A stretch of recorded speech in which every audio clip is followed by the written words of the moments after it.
Legislator Chan Han-dik has proposed easing restrictions on cross-border vehicle traffic, allowing pre-registered vehicles to use alternative border crossings instead of being limited to a single designated point. This is in response to the increasing number of vehicles utilizing the Hong Kong-Zhuhai-Macau Bridge, with hundreds of thousands of crossings monthly.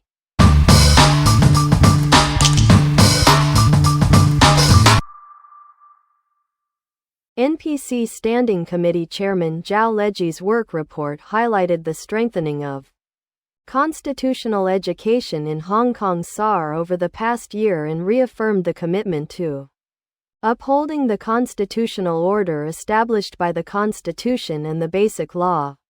A Hong Kong deputy to the NPC noted the need for increased domestic constitutional awareness and international outreach to clarify misunderstandings regarding the relationship between the Constitution and the Basic Law.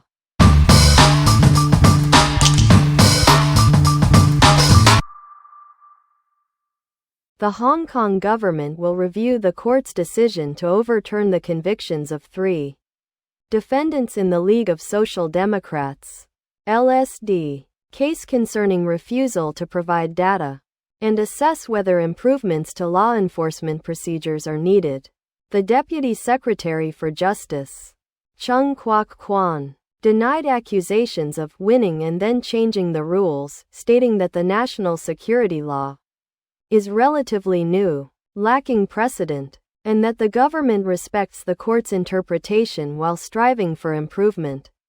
The government is currently reviewing the judgment and will determine its next steps accordingly.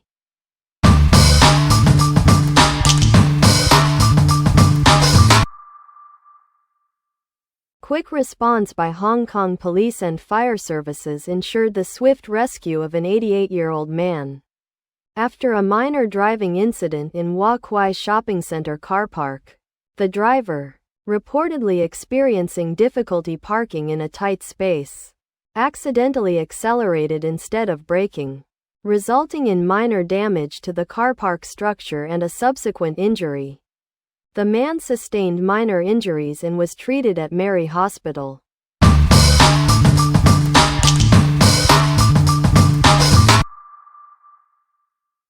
The non-profit Chinese University Hospital, developed with a symbolic land grant and a 4.033 billion Hong Kong dollars loan from the government, is facing repayment challenges, while the Legislative Council's Finance Committee approved a 2+3-year repayment extension. First payment now due March 19, 2028. A projected funding shortfall of 446 million Hong Kong dollars remains for the first 629 million Hong Kong dollars installment in 2027-28. The university is exploring private investment options, and the government is carefully reviewing the proposal's implications before deciding on any necessary amendments to the loan agreement, which would require further Legislative Council approval.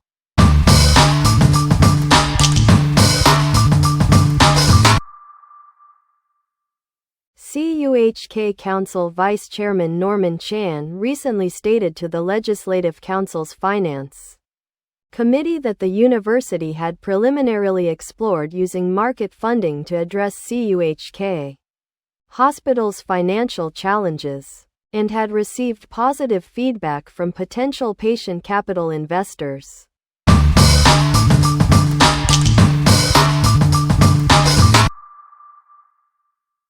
With cherry blossom season and Easter holidays approaching, Hong Kong residents are flocking to Japan.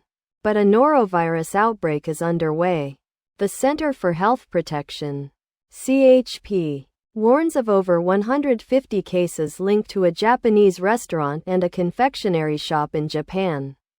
A separate incident in Gifu Prefecture involved over 300 people suffering food poisoning from pre-packaged meals, resulting in one fatality. The CHP advises travelers to exercise caution.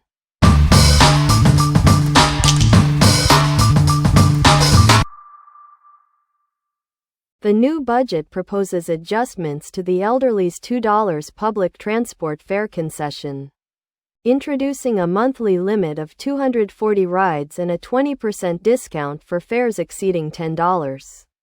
Secretary for Labor and Welfare, Chris Sun, explained that while those aged 60 to 64 represent only 28% of the 2.5 million beneficiaries, they account for 55% of the government's subsidy.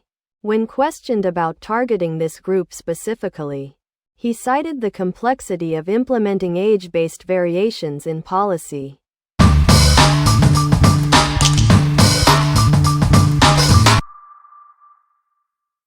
A tragic traffic accident occurred in Tuen Mun this morning.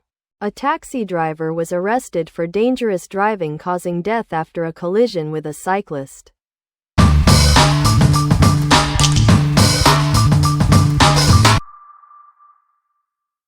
The government will legislate this year to regulate ride-hailing platforms responding to concerns about taxi licenses and fares. The Secretary for Transport and Logistics, Christine Fang, affirmed the government's commitment to prioritizing public interest over the interests of individual sectors, emphasizing extensive stakeholder consultation throughout the policy development process.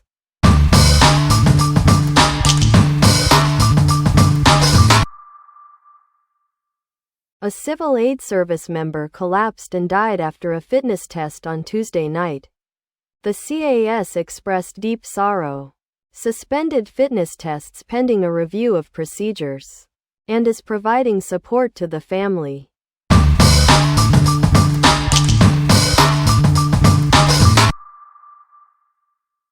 Celebrating International Women's Day, the Home and Youth Affairs Bureau and the Women's Commission co-hosted a reception attended by Chief Executive John Lee and his wife, Mrs. Lee Lam Lai Chan. Secretary for Home and Youth Affairs Alice Mock announced the upcoming launch of the Mentoring You program in the second quarter of this year, pairing local female university students with successful women leaders for career guidance. Approximately 50 mentors, including CEOs, have already been recruited.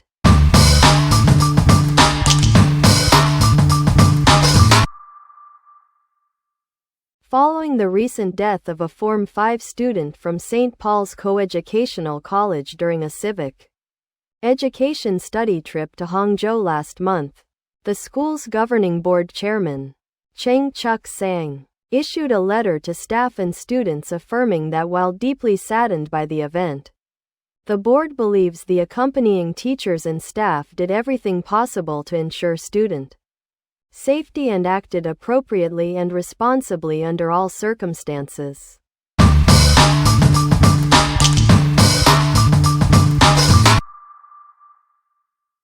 Six more Hong Kong residents lured to Southeast Asia have been rescued, with 5 returning on the previous evening and the last arriving yesterday morning accompanied by members of the Security Bureau's task force. The Security Bureau stated that this individual assisted Thai police as a witness in an investigation into illegal employment in Myanmar, remaining in Thailand until yesterday. Task force members accompanied and assisted the individual throughout, returning to Hong Kong together.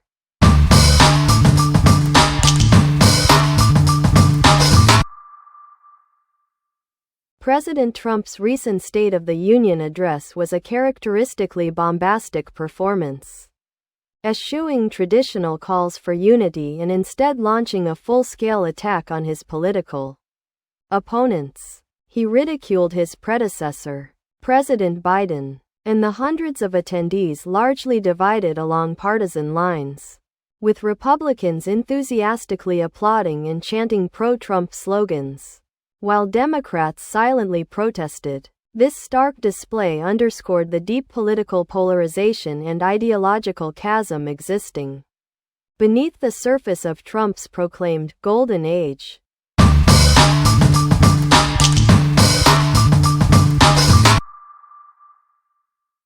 The housing authorities proposed 1.7% average increase in public housing income limits for 2025-26.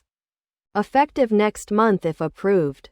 Lags behind the 5.25% minimum wage increase in May. This means dual-income families earning minimum wage may exceed the new limits, with three-person families working 12-hour days nearing the limit. A legislator criticized the government's past practice of freezing or lowering income limits to reduce waiting lists, noting it discouraged work to avoid exceeding the limits. They urged faster public housing turnover to shorten waiting times.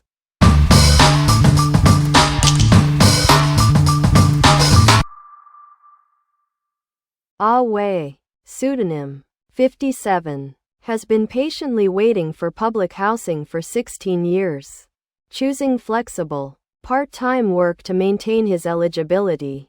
He acknowledges foregoing better employment opportunities to secure public housing, understanding that even full-time work within his educational limitations would only yield low income, insufficient for better private rentals. He carefully manages his earnings to remain below the income limit and keep his place on the waiting list.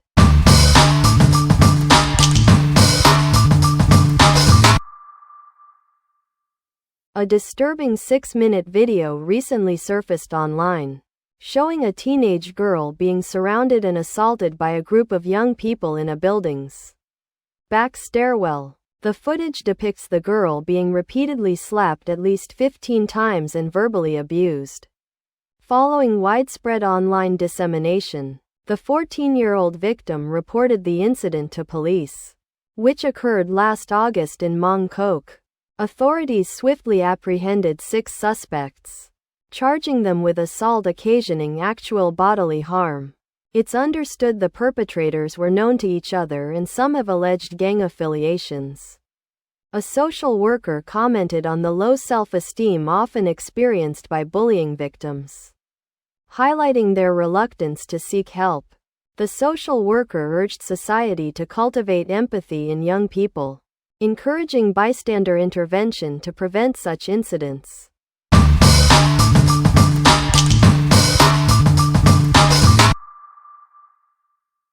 The government's initiative to replace the Shaoling Cemetery's traditional burial plots with a new, environmentally friendly columbarium reflects its commitment to efficient land use and sustainable practices. The $3 million Hong Kong dollars investment in this modern scattering garden provides a dignified and respectful alternative for the unclaimed remains interred at the border, ensuring their continued remembrance while optimizing limited resources.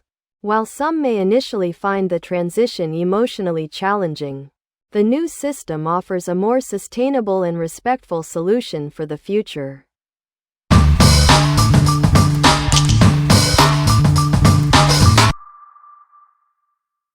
Shaoling Cemetery in Lo Wu, North District, provides a dignified final resting place for over 200 unclaimed bodies annually.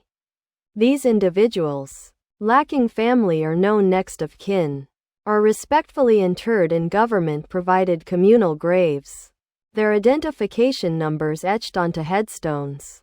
Established in 1950 with a single communal plot, the cemetery has expanded to over 40 plots since 1982. Each designated for a specific year.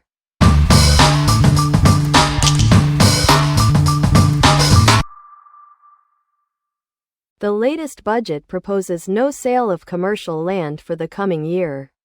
The Development Bureau has stated that land sales will be reviewed annually based on demand, with flexibility considered, such as incorporating residential elements into commercial developments.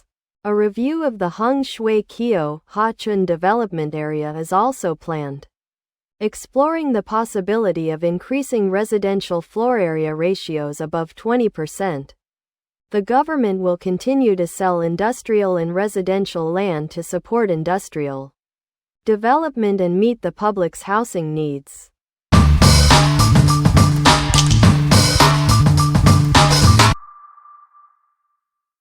The new budget makes no mention of the Kau Yi Chau artificial island. Financial Secretary Paul Chan previously stated that the northern metropolis would be developed first, with the artificial island serving as a long-term reserve. Ongoing studies, already funded, will continue. No further funding is allocated for the island at this time.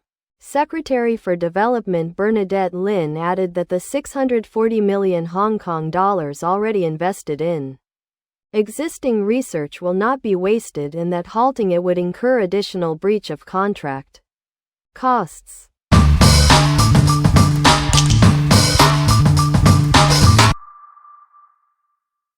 Hong Kong delegate Stephen Shum proposed at the ongoing National People's Congress (NPC) in Beijing that Hong Kong sports teams be allowed to participate in mainland leagues like the Chinese